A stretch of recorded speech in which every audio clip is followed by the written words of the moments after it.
ఎవరెన్ని కుట్రలు చేసినా నాగర్ కర్నూల్ పార్లమెంట్ గడ్డపై ఎగిరేది గులాబీ జెండానే అన్నారు మాజీ మంత్రి నిరంజన్ రెడ్డి. బీఆర్ఎస్ అభ్యర్థి doctor RS Praveen Kumar Nagar Kurnool parliament BRS party అభ్యర్థిగా doctor RS Praveen Kumar nomination దాఖలు చేశారు.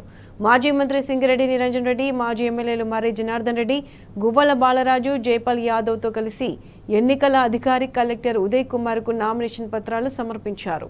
సోషల్ మీడియా ఇన్ఛార్జ్ అభిలాషరావు, బీఆర్ఎస్ నేతలు, కార్యకర్తలు పెద్ద ఎత్తున పాల్గొన్నారు.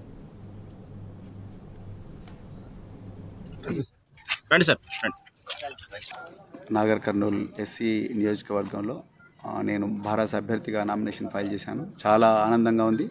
నేను పుట్టిన ఈ గడ్డ మీద నన్ను పెంచి చదివించి నడక నేర్పించి చదువు నేర్పించి నన్ను ఒక ప్రయోజకుడిగా తీర్చిదిద్దిన ఈ కందనూలు గడ్డకు, ఈ నడిగడ్డకు, నల్లమల అడవులున్న ఈ ప్రాంతానికి సేవ చేసే అదృష్టం వచ్చినందుకు నాకు చాలా చాలా ఆనందంగా ఉంది. లేకపోతే హైదరాబాద్కి వచ్చి ఇంకేదో పర్సనల్ పైరవీలు చేసుకునే వ్యక్తుల్లా కాకుండా నిస్వార్థంగా ఈ ప్రాంత ప్రజల కోసం నేను ఢిల్లీలో వాళ్ళ గొంతుకగా ఉండి కేంద్ర ప్రభుత్వంతో కుస్తీ బట్టి మరి ఏ విధంగా శత విధాల ప్రయత్నించి ఈ ప్రాంతానికి పెద్ద ఎత్తున కూడా నిధులు తీసుకొచ్చి ఈ ప్రాంతాన్ని అత్యంత గొప్పగా తెరిచి గురుకులాలను ఏ విధంగా అయితే ప్రపంచ పటంలో పెట్టినో అదే విధంగా మరి రాబోయే రోజుల్లో నాగర్ కర్నూల్ పార్లమెంటరీ నియోజకవర్గ ప్రాంతాన్ని కూడా ప్రపంచ పటంలో పెట్టి ఇక్కడి ప్రాంత ప్రజలందరూ కూడా వాళ్ళ కాళ్ళ మీద వాళ్ళు నిలబడే విధంగా చూస్తాం. ప్రపంచ రికార్డులు సృష్టించడం ప్రవీణ్ కుమార్కు కొత్త కాదు.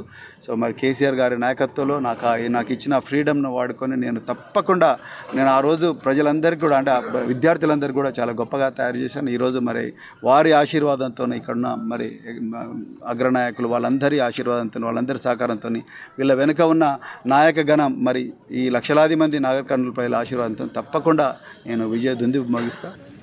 కాంగ్రెస్ కానీ బీజేపీ కానీ పార్లమెంటుకు పోయి ఇప్పుడు కొత్తగా ఈ జిల్లాకు కానీ పార్లమెంటు నియోజకవర్గాన్ని కానీ వాళ్ళు ఒరగబెట్టేటువంటి వాళ్ళ ప్రణాళిక ఏముంది? దేశం యొక్క ఆర్థిక మందగమనాన్ని క్షీణింపజేసినటువంటి కేంద్ర ప్రభుత్వాన్ని ప్రశ్నించేటువంటి దమ్ము కాంగ్రెస్ పార్టీకి ఉందా? కాంగ్రెస్ పార్టీ పాలమూరు రంగారెడ్డిని ఎందుకు చేపట్టారని మోడీ సర్కార్ను పార్లమెంట్లో నిలదీసిందా ఒక్కసారైనా? ఏం చేస్తుంది రేపు కాంగ్రెస్ పార్టీ నుంచి రేపు అభ్యర్థిగా ఉండేటువంటి వ్యక్తి పొరపాటు గెలిచి ఏం చేయాలి ఆయన?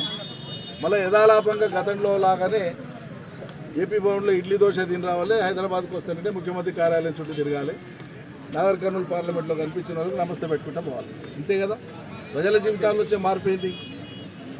అందుకే నాగర్ కర్నూల్ పార్లమెంటరీ నియోజకవర్గం పుట్టినప్పటి నుంచి అత్యంత విద్యావంతుడు, చిత్తశుద్ధి కలిగిన వాడు, విజ్ఞానవంతుడు, విద్యాధికుడు, నిజాయితీగా నిబద్ధతతో ప్రజల కోసం 26 ఏళ్ళు ఆల్ ఇండియా సర్వీస్ ఉద్యోగం చేసినటువంటి వ్యక్తిని ఇవాళ భరాసా నుంచి డాక్టర్ ఆర్ఎస్ ప్రవీణ్ కుమార్ గారిని మేము పెట్టినాం.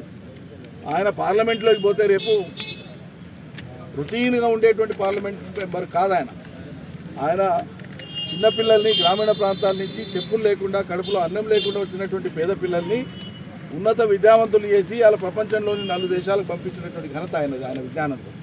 కాబట్టి రేపు పార్లమెంటుకు ఆర్ఎస్ ప్రవీణ్ కుమార్ పోవడం ద్వారా జరిగే మేలు ఏంటంటే ఈ పార్లమెంటు పరిధిలో ఉండేటువంటి జనంతో పాటు ఈ రాష్ట్రంలో కానీ దేశంలో కానీ అట్టడుగున ఉండేటువంటి వర్గాల వారికి ఏ రకంగా మేలు చేయవచ్చునో 100 రకాల ప్రణాళికలను రచించి కేంద్ర ప్రభుత్వం ముందు పెట్టి కేంద్ర మంత్రుల్ని, అధికారులు ఒప్పించి నాగర్ కర్నూల్కు మేలు చేసే సమర్థత, యోగ్యత, దక్షత ఉన్న పార్లమెంట్ సభ్యుడు అవుతాడు. కాబట్టి ఆర్ఎస్ ప్రవీణ్ కుమార్ గారిని గెలిపించడం ద్వారానే నాగర్ కర్నూల్ పార్లమెంటుకు భవిష్యత్తు ఉంటుంది.